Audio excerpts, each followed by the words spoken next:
First item of business is approval of the minutes of the May 24th meeting.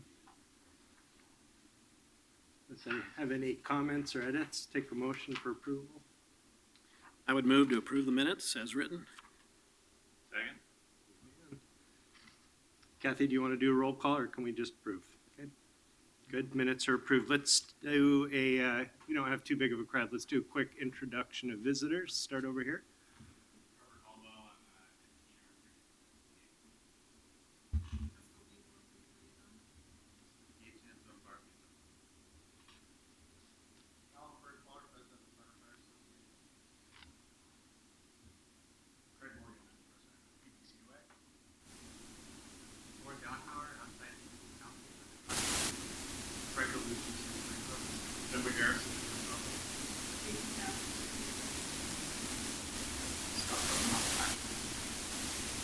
FPDR.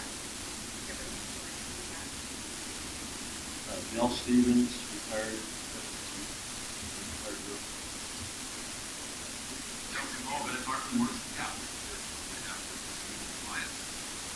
Henry Gripper, retired, that worked with Joe. Okay. And as you notice, the mayor is not available today, so I'll be chairing the meeting. We have removed the state of FPDR report from the agenda today. We'll defer that until the November meeting when we have broader participation. The building might be locked down throughout this meeting, so I think that's a wise decision. We want as much participation in that as possible. Okay, Sam, I'm going to turn it over to you unless we have any public comment signed up. We do? Okay. Mr. Stevens, come on up.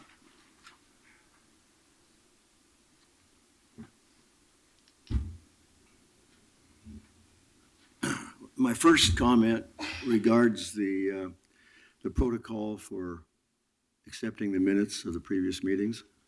I brought this up a couple of years ago that the public also should be included in that process, and the mayor agreed. And several times after that, they said that anybody from the public have any comments.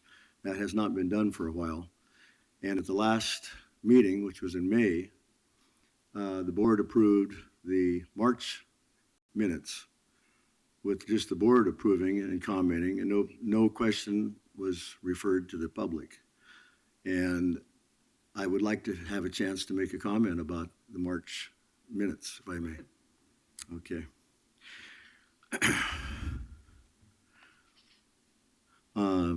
Page 5 of 7 of the March minutes, it says, Mr. Delaney stated that the argument against sticking with 2% across the board is that the FPDR plan is already a very generous pension plan, much more so than PERS.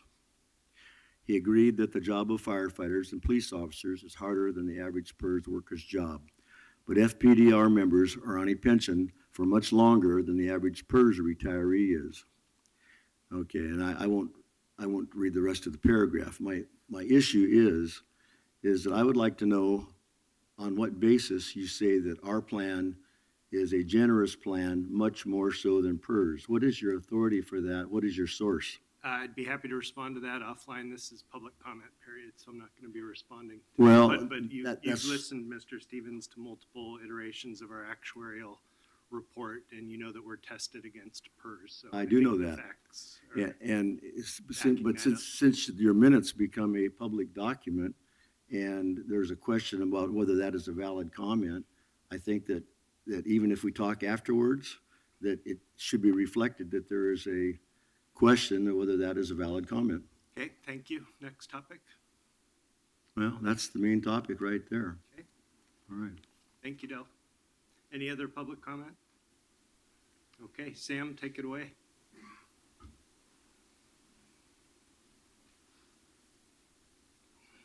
We're going over action item number 1. Right now, it's actuarial assumptions. So I'll turn it over to our actuaries and Stacy. Hi, Stacy Jones, FPDR Financial Manager. Scott Preppernaw with Milliman. All right. We're going to start with Scott. I think you have in your board books a memo from Milliman that outlines the changes in assumptions that we expect to use in the actuarial valuation that with the measurement date of June 30, 2016, which they are just getting started working on. Trustee Doherty and Trustee Lyman both had a chance to look over those assumptions in a little more detail on the actuarial subcommittee in August. But Scott's going to go over just very briefly what the changes are, and then we'll answer questions before hopefully the board will make a motion to accept those assumption changes. Okay, thanks, Stacy. So as Stacy said, we're in the early stages of our work for both the biannual actuarial valuation and the levy adequacy modeling that we will present to the board in January. The memo summarizes the assumptions and direction that we anticipate using for that work product. I'll give a brief overview of some of the main topics and then happy to answer any questions. So as you may recall, the last full review of assumptions and methods, what we would call an experience study, we presented to the board in 2014. Those are usually conducted every 4 to 6 years, so we're still well sort of in the period in which that's current and up to date. That directs most of the assumptions we will be using in this valuation. 2 topics called out in the memo, just more for awareness than anything else as far as how the experience study would be implemented for this valuation. The first is the discount rate. So since the 2014 valuation, FPDR has used for the biennial valuation the same municipal bond discount rate that's required for financial reporting purposes by GASB, and we would expect to continue to do the same thing for this valuation as of 2016. That is tied to a published municipal bond index rate, which, as many interest rates and bond yields in the market this year, have dropped significantly. And so at the relevant measurement date, it's now down to 2.85%. That's what the city used for its GASB 68 disclosures as of June 30, 2016. And that's what we will plan to conduct this valuation at. That's relative to a 3.8% or compared to a 3.8% at the prior GASB measurement date for the city. And it was as high as 4.29% back in 2014 at the last full valuation. So a lower discount rate, even for the same projected benefit payments from the system, marks up the liability and will show a higher liability number in the valuation. It doesn't really have the same kind of effect on the levy adequacy modeling, since that is really focused on the year-by-year benefit payments rather than a present value of the sum totality of all projected payments. Okay. The second assumption area for a little bit more attention is the mortality, and as outlined in the memo, the experience study 2 years ago took the approach of focusing on linking to the same mortality assumption used for police and fire members in PERS, since that's a larger population, more statistically credible. And so we use the same sort of flavor of mortality table used for that population. That has since been updated. In September 2015, the PERS board conducted their biennial experience study and updated that, so we would propose to continue that linkage. All else equal, what that will do is expect greater future mortality improvement for members than under the prior table. As noted in the memo, for PERS, it increased the life expectancy of current and future male retirees between 1 and 2 years, sort of for reference point. The last 2 topics covered in our memo, and I'll actually cover them in reverse order relative to what they're shown at there, are more about the benefit provisions and changes that have happened in the last 2 years from our prior full valuation. The 27 pay period adjustment is noted in the memo. At the last valuation, we reflected the charter changes that had sort of eliminated the possibility of retirement months with 27 pay periods counted in them. Now that that's been reversed, we're going to reintroduce a assumption on our valuation that reflects an approximate average increase that members may see, considering that half or more may go out under months that have 27 pay periods in the final average calculation. And the last topic, the separate one, on future FPDR2 COLAs.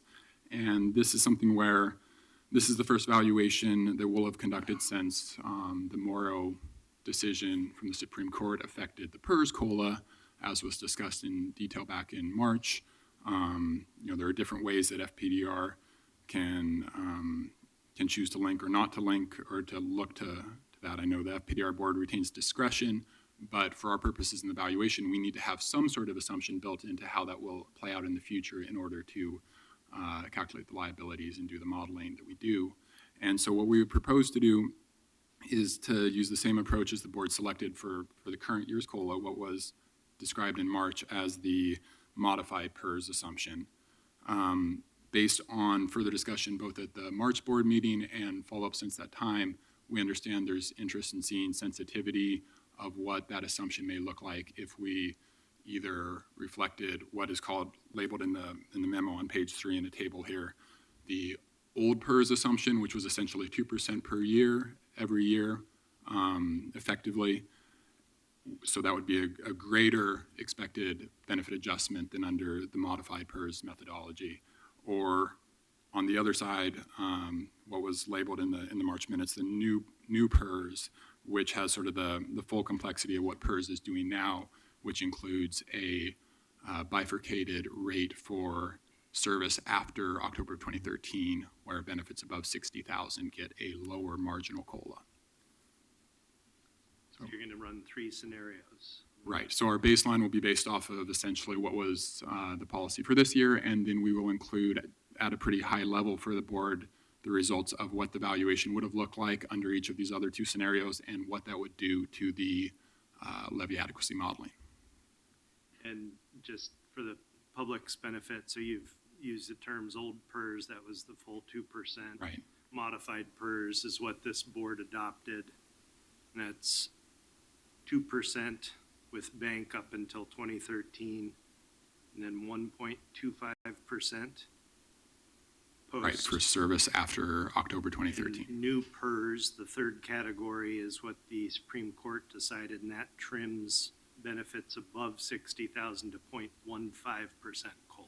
Right, just for the service We're gonna be after in the middle. 2013. Yep, exactly. And just to clarify, that old PERS was actually the up to CPIU up to 2% Up to with 2, the right. carryover, right?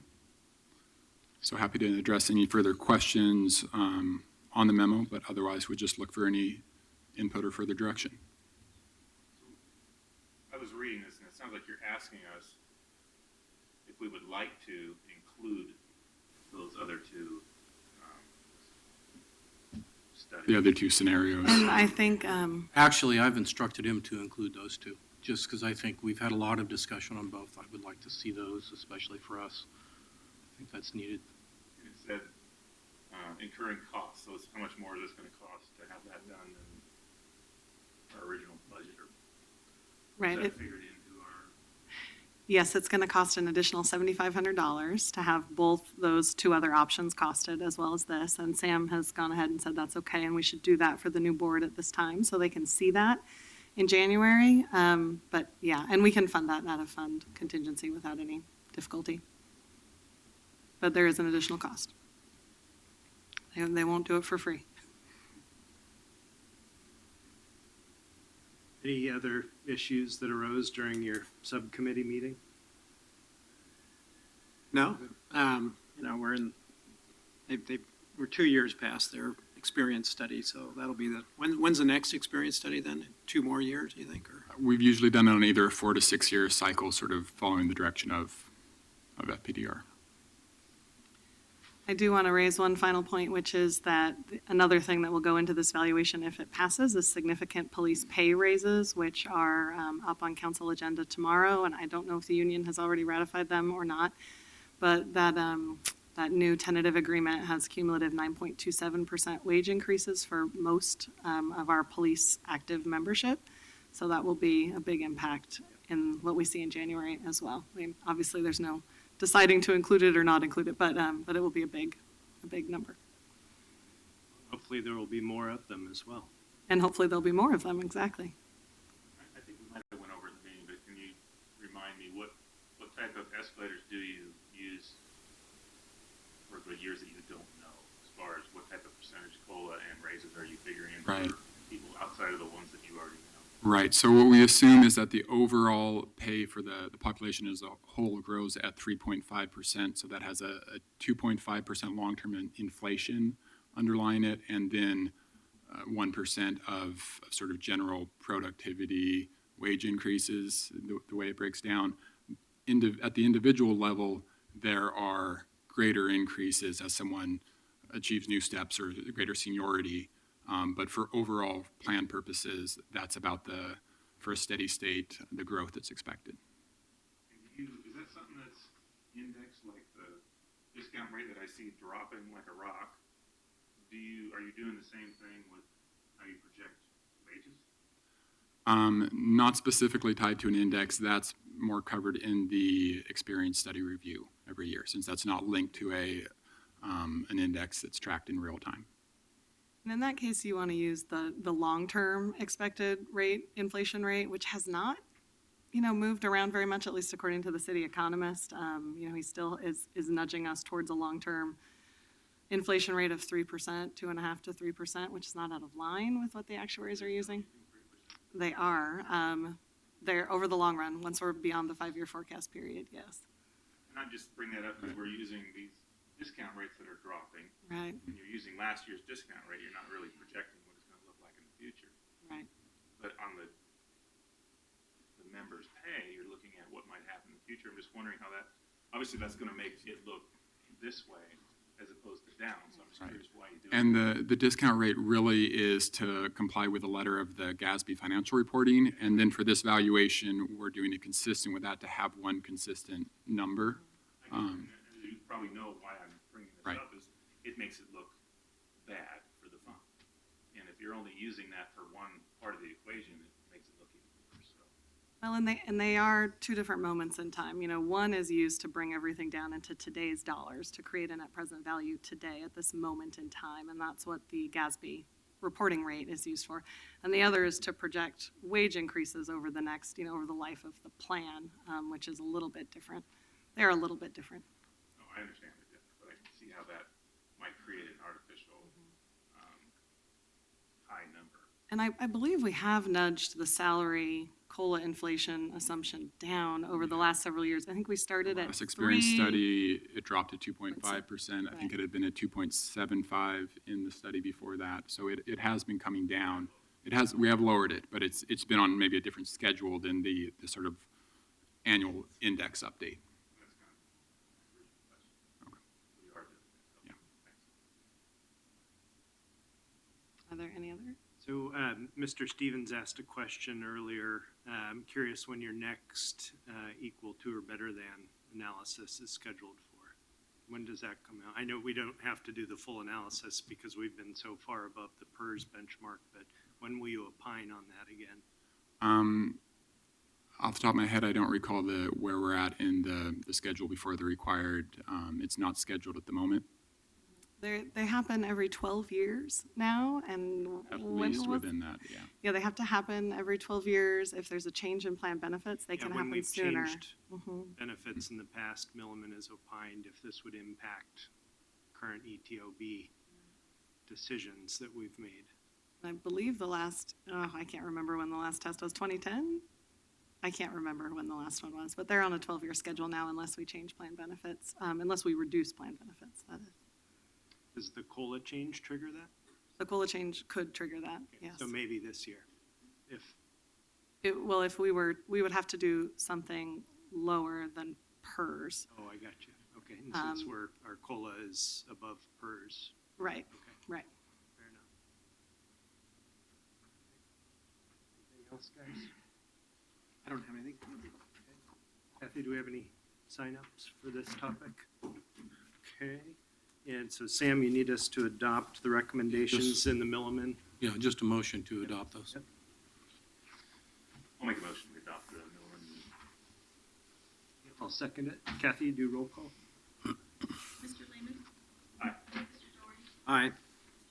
Aye. Thank you, too. Thank you. You hear me? One of mine says out of order and the other one says do not use. I got the I microphone. think that you, The one says out of order? no, not that. Okay. It says do not use, so I don't want to touch it. No, We okay over there? Okay, let's move on to FPDR office space, if you're ready, Sam. Office space, okay. The lease that we are in right now is due to expire July 31, 2017. So we have been working with Mike Holzang of Colliers International. He's under contract with the city to provide services for office location and office moves. And we asked him to do some work for us and find some options of where we should be going next year at the end of July 2017. We started out with looking at three options. Do we go ahead and move to a new office? Do we stay in an existing office and downsize our space because we're working in a larger footprint than we need? Or do we stay in the existing office as is? We do have a consideration that in the Portland building is reconstruction. It's supposed to be occupied by the end of 2020. There's been initial moves to have FPDR move into the Portland building. That has not yet been decided. I've asked some very pointed questions about our move, and I have not gotten answers yet. It may be months before I get answers to those questions. So you'll see a little bit of what we've done to try to address that in our lease. So when we looked at the option, move to a new office, Mr. Holzgang showed us all the lease rates in the Portland core area. So in the downtown core, the lease rates are 30 to 35 per square foot compared to our 23.81 is what we're at right now. And that's both downtown core and Pearl. The outer downtown area, which is what we are in, we are literally a block away from being considered downtown. It's running $25 to $30 is the standard rate for that there. So if we moved, we would probably stay on the outer edge instead of incurring such a big rate increase. We could offset some of the square foot cost by going to a smaller footprint, smaller office. The big concern with moving is it's going to cost us probably $100,000 to $150,000 to move. There's actual relocation expenses. There's potentially some of the build-out costs we'd have to pay for because we do have some very unique build-out requirements, fully secure floor and building. And then also updated furniture, because our furniture is designed for what we have now. If you moved to a smaller footprint, the furniture would have to get into a smaller thing, and we'd have to reconfigure some of that. So we estimated $100,000 to $150,000. And then again, if we have to move in the Portland building, we'd have to pick up and move in 3 years.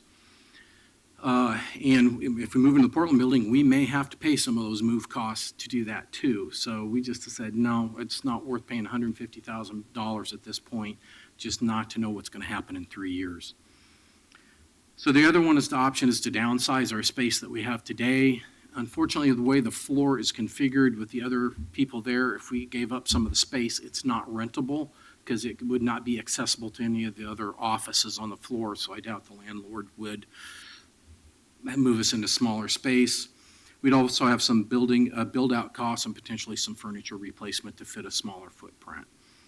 So I'll be honest with you, this choice we've decided to go with the stay in the existing office we have, the existing configuration, and basically attempt to renew the lease with nothing special done. This will no expenses out of pocket to do that.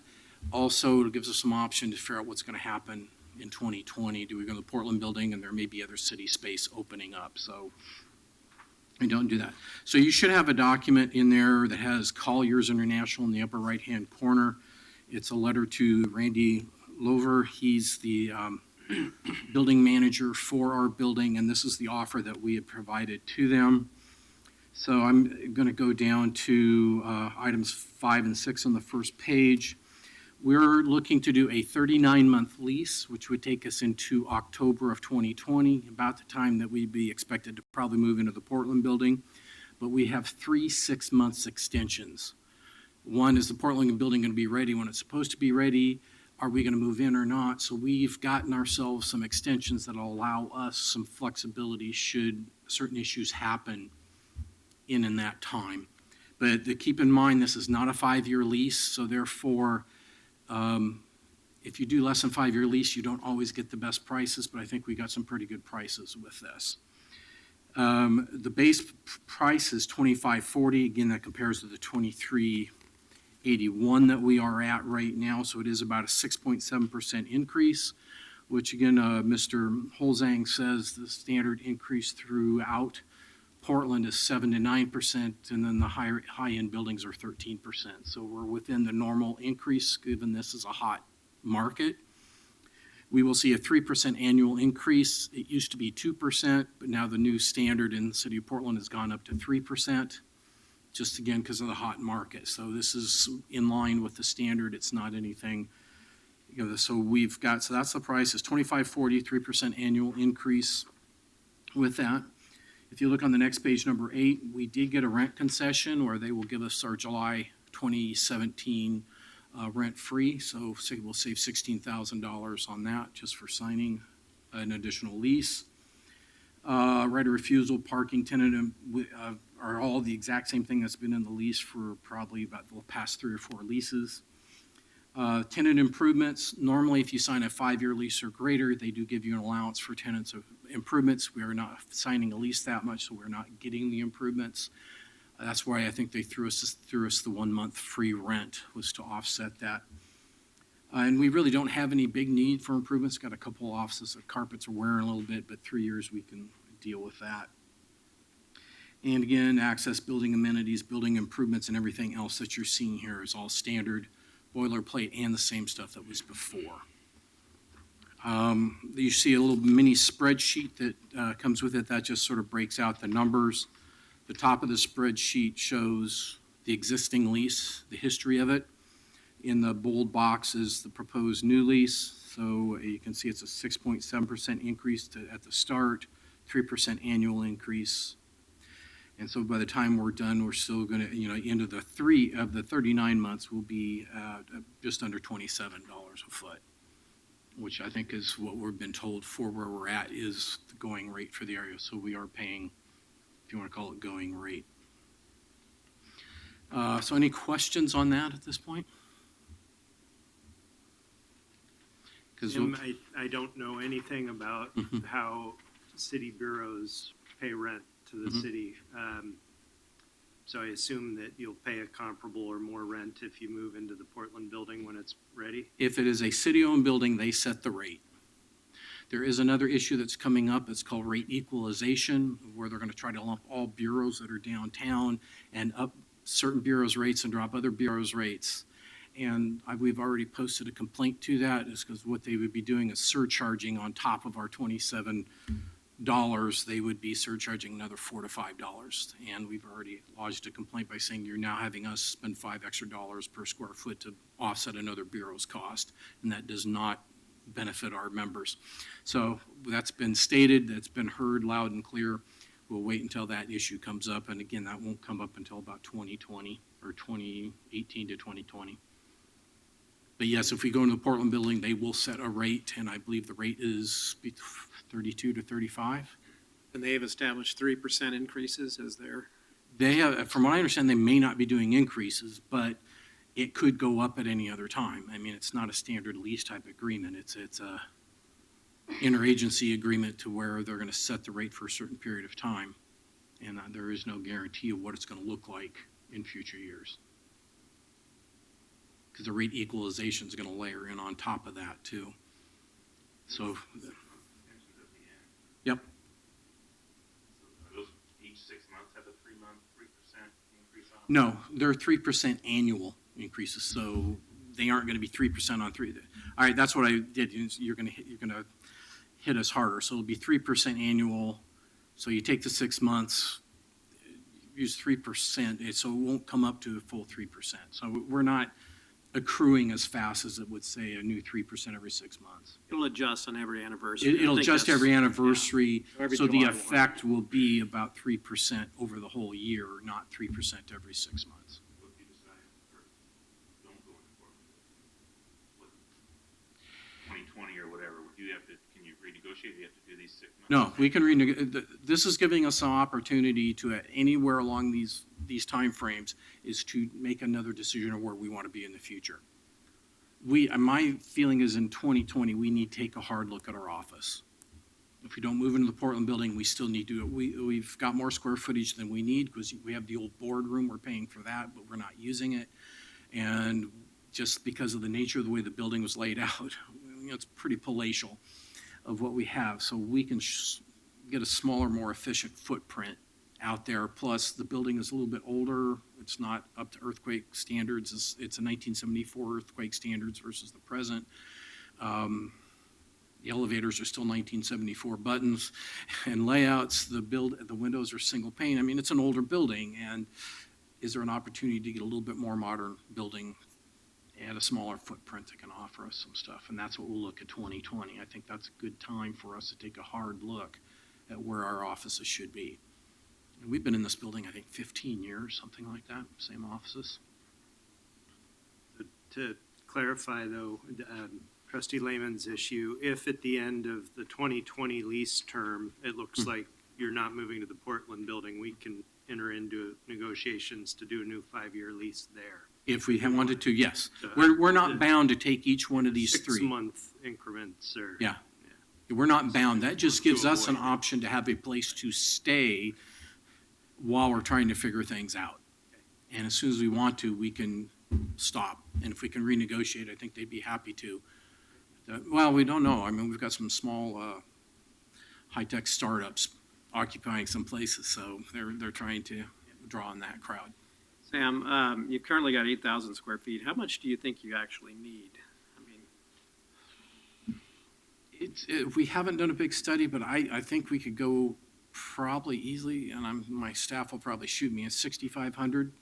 And if you went into the old, it's interesting because when you're seeing some of the projections of what they want to make the floors look like in the Portland building, which is a little bit more modern layout, some offices, some more if you want to call communal spaces and stuff like that. So if we looked at it, we'd have to look at that to see how it would be, but I think we could probably at least get 1,500 feet less. But right now, we can't do it without reconfiguring walls and stuff.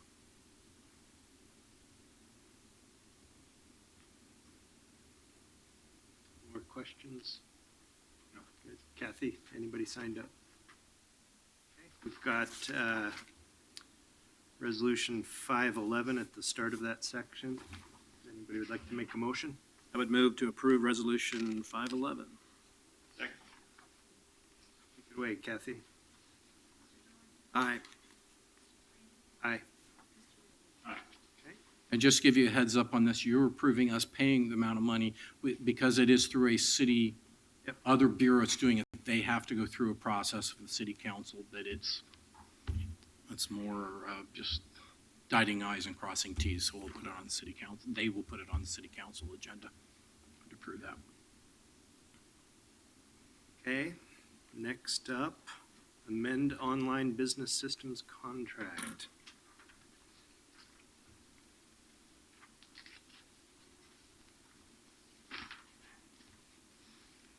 Hi, I'm Sherry Miller, Senior Business Systems Analyst for FPDR. And we have a couple technology contracts that we would like you to approve.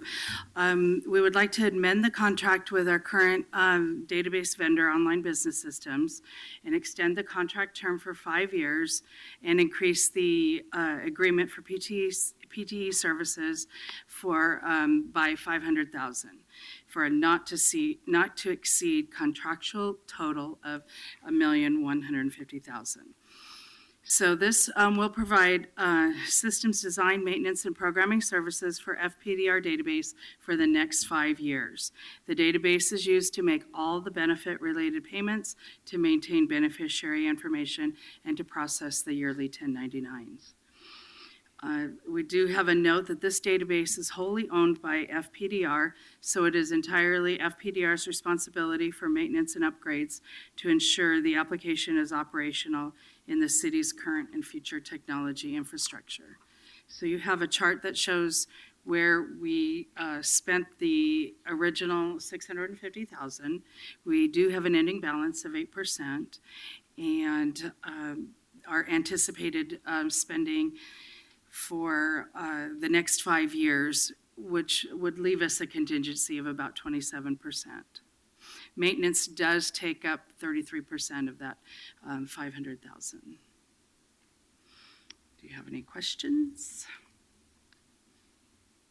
The only thing that tripped me up was increasing the contract value, because you're entering into an amendment to the contract, I guess, but this amendment really encapsulates most of what you're hiring. Is this something that the city attorney's office requires us to do? To amend the contract? Instead of just saying, we're authorizing you to enter into an amendment for an additional $500,000 over a 5-year period. This went through our procurement services and has Can they also do gone it? through the city attorney's office, so this is the way they Hold recommend Mr. it. McGarrett accountable. We are allowed up to 10 years for a technology contract, so they said it was perfectly acceptable to extend it for the 5 years and then to add. Yeah, it's just the terminology. It Yep. sounds like we're spending a lot more money than we are. Yep. Your spend is actually going down Yes. over a 5-year period. Correct, yes, it Yeah, that's is, not real absolutely. Yeah, it's not clear. Thank you. So this is a, okay, so the new 1.15 million is going back to the beginning of this contract. Back to the 5 years beginning, yeah, ago, right. over a 10-year period, that's what we would have a not to exceed. Doesn't mean we're gonna spend it all. We're asking you for an additional 500,000, which We've is already a- spent 650, so you could. Not quite, but close, yes. 600-ish. Yes, So you could only spend another 500,000 or 600,000 anyway, not an additional 1.1. right, correct. right. You can spend, yeah, including, yeah. And Mr. McGarrett's office would like it written that way, so. Procurement wants it written that way, so we do what procurement wants. No comment. Look at the chart, He won't make eye and you got this contact. new big piece of the pie called bugs and enhancements, which there was none on the last piece of pie. Why is that? There are bugs and enhancements in the last one, 10%. I'm sorry. Yeah, mainly the initial development and maintenance and new functionality comprised the biggest chunks of the first 5 years. The second 5 years, we're not looking at a whole lot of new functionality, but the bugs and enhancements piece do include the major upgrades. There's a note at the bottom of the chart. Major upgrades to infrastructure, server, and operating system, and we are expecting that to happen within the next 5 years. We are on an older server and technology, and so that is a requirement of the city that when they get ready to upgrade, we need to make sure our application will run on the new server and technology.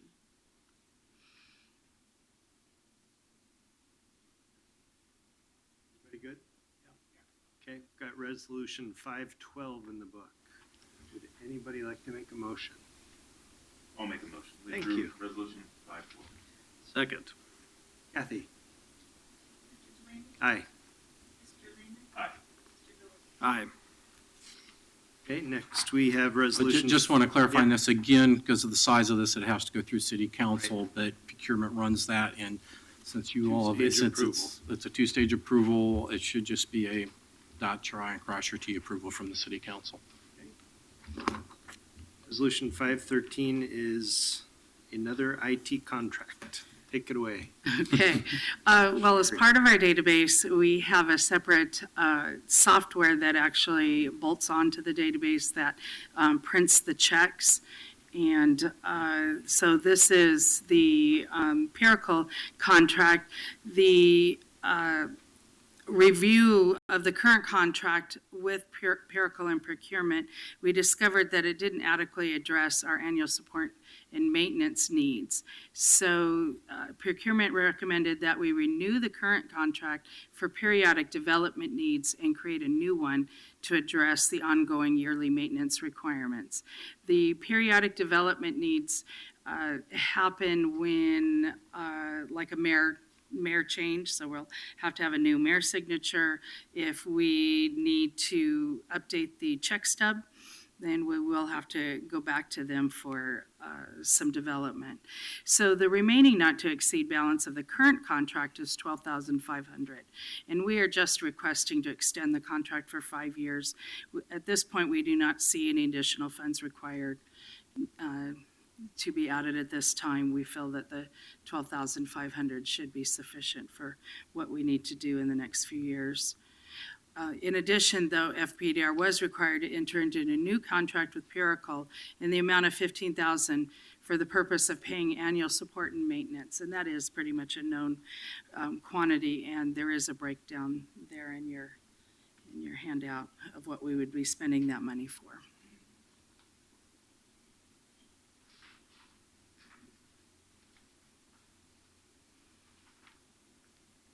questions? Sam, anything to add?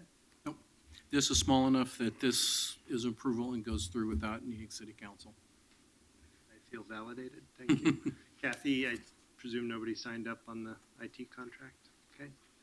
I would move to approve Resolution 513.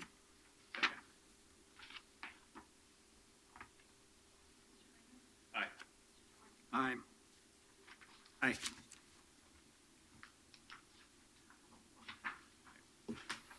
So gonna, Mr. Hutchison. and we're gonna jump past, so we're not gonna do information item number 1, which is state of FPDR. Like you said, Justin, we would like to have a bigger audience participation, and I think the sideshow outside has probably discouraged some people from coming, and in addition, we'll have, I think, a full board to hear that with that, so we'll push that till November Sam, what is the November date, just so people can write it down? 15th. November 15th, okay?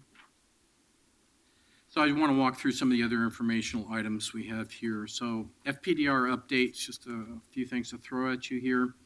So 27 pay period for the PPA, changing the, under 503A, having the city council amend the charter to allow us to do that. That is going in front of, just got it confirmed about an hour ago, in front of city council on the 5th. I will send you all a copy of those documents within the next day or two to show you what the amendment will look like. It's basically for PPA reinstating the 27 pay period. For PFFA and PPCOA, there's a series of steps that has to go through, so it'll be down the road before that comes up. We don't even have an arbitrator's decision on that yet. I think that's being prepared for. It was the council on the 5th for the police. For the police, yes. Next week, yes. We do have a couple, what I call procedural amendments that we want the city council to approve, and they will go sometime in November. We're drafting them up right now. The tax remedy, or we call it the tax offset benefit, we are paying that in accordance to Oregon statute, but interestingly, our plan document doesn't address it, which per the IRS, the plan document should be outlining all the benefits we're paying. So we're paying a benefit outside the plan document, so we just need to have it mentioned in the plan document via a city council amendment. Just it's dotting our I's, crossing our T's, so nobody can say we're not in the IRS couldn't say we're not in compliance with their expectation that it's in writing. Explain what the benefit is a little more fully. The tax offset benefit was created in 1991. The state of Oregon decided to tax PERS and FPDR benefits. Before that, they're not taxable. Then they created what they called a tax remedy benefit in 91, and I think 95 they revised it further, which was to allow an offset or an additional benefit to offset that taxability. It applies to FPDR ones with that, so we are in compliance with that statute, but it is an additional benefit that is not in our charter. So, see Mr. Hall in the back of the building, and he's an expert on this, but the PERS reform that withheld Supreme Court standing was trimming that for non-Oregon taxpayers. Yes, non-Oregon Are you taxpayers. on top of that? Excuse me? Are you on top of that? Oh, So yes, we would- we've already complied with that and have turned off the tax offset benefit for people who no longer qualify for it. Mr. Hall, was I accurate in my summary? So that amendment isn't in the back somewhere? No, it's never been addressed anywhere in the charter or the city council. That should have been done in 1991. It was not. So it's just dotting an I, crossing a T, getting it in. So we're in compliance with the IRS, which says everything needs to be in writing in the plan. The language, though, it should come through this board first before it goes to council. You will see it, and it's pretty much just saying we're obeying the statutes, the Oregon revised statutes is all that's going to say. It's not going to go in any detail The with it. statute has been updated not to pay the tax benefit to out-of-state residents already? Okay. Yep, that's in there, and we're in compliance with that. We already have it, I think, in some of our rules. We just never put it in the charter, so all we're going to do it.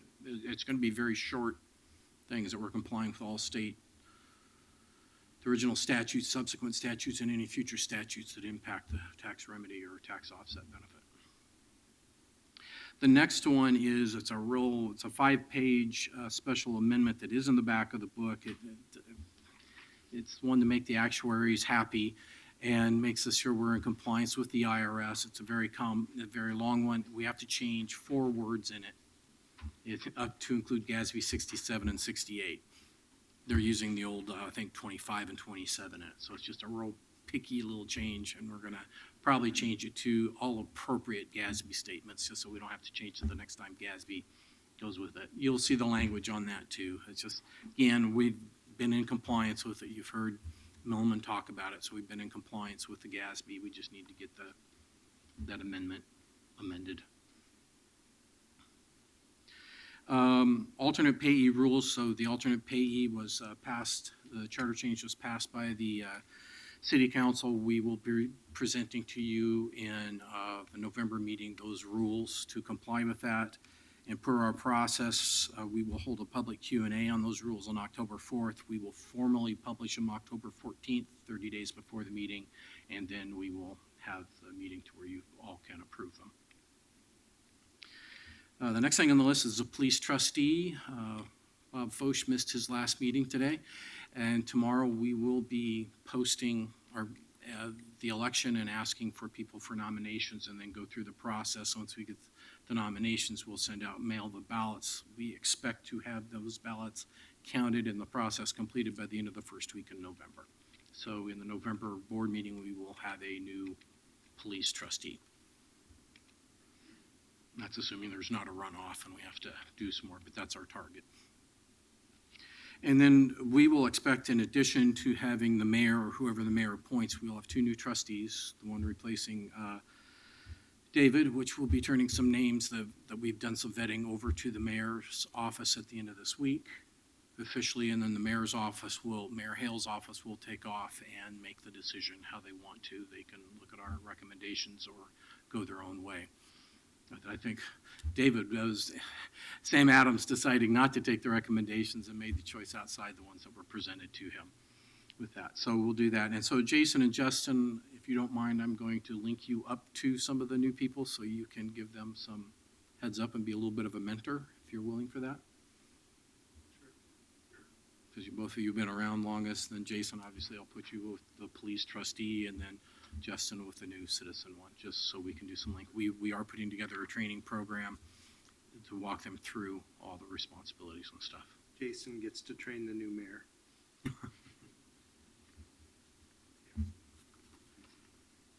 And while we're talking about with the new mayor, Mayor-elect Wheeler has said he will chair the January meeting. He has not explicitly said it, but he's likely, in my personal opinion, will assign somebody else to take his seat on the board, but he needs to go through the city council on that. I've also asked him to come to the January one so he can see the levy adequacy. I think he will be very interested to see those numbers, and he definitely, because of his treasury background, will have a lot of knowledge on what's happening when it goes into those figures. With that. Sam, sorry to backtrack. Okay. So the police representative is somebody elected by the police, Correct. obviously. Dave's position is one of the 2 citizen trustees, Right. and needs to be either a pension or a disability expert of some sort. And so what is the process once the mayor's office selects a proposed finalist? If the mayor selects a proposed finalist, they have to present that person to the city council for approval, Council. Okay. and the council does the approval. Dave, are you participating in that process at all? I was asked to submit some names, so Good. I. Yep. Yeah. Yep. Get to that. Really Yeah. love to have you engaged in that process Yep. if possible. And we also asked Lauren Dunhauer for his opinion on some people too, as well as you, Justin, with that. Okay, so to the next one, which is information item number 3, the proposed trustee meeting scheduled for next year. So again, it's the 4th Tuesday. Again, every other month is a meet at board's discretion. What we have here on March 21st is the 4th Tuesday. It is the week before spring break, so we don't need to move that around. Historically, we've moved that out of spring break week at people's requests. Then also in November, we've also moved that meeting up once, so it's not the week of Thanksgiving. It's interesting, Thanksgiving in this November is the week before our fourth Tuesday, so we are not going to move the fourth Tuesday, so it's not during the week of Thanksgiving. So if you have any questions or anything with this, we'll go ahead and do this as scheduled. Again, all items, agenda items are subject to change, and the meetings are subject to change here. And I think, so just need to notify me if we need to change meetings. Same process that we've used in the past. And then the last thing on the back is the expenses.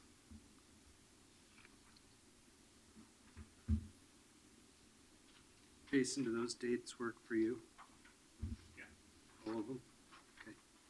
And again, just let me know if they don't. We can do this because this is not, doesn't need a resolution. This is just going to be the posted one, and we can change it. No, I at think any it's a time. good schedule. Let's do it.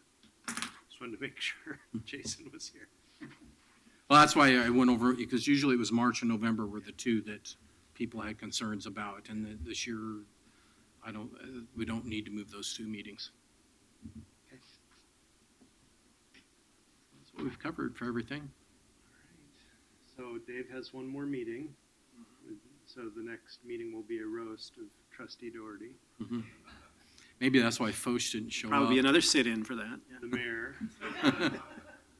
Mayor Hales. Yeah, his this is final last meeting will be the next one as well. Correct. So he will, all right. Champagne allowed in council chambers? No, we've tried. Hey, anything else for us? Kathy, anybody signed up for anything that we missed? Okay, we're done. Thank you. Thank you.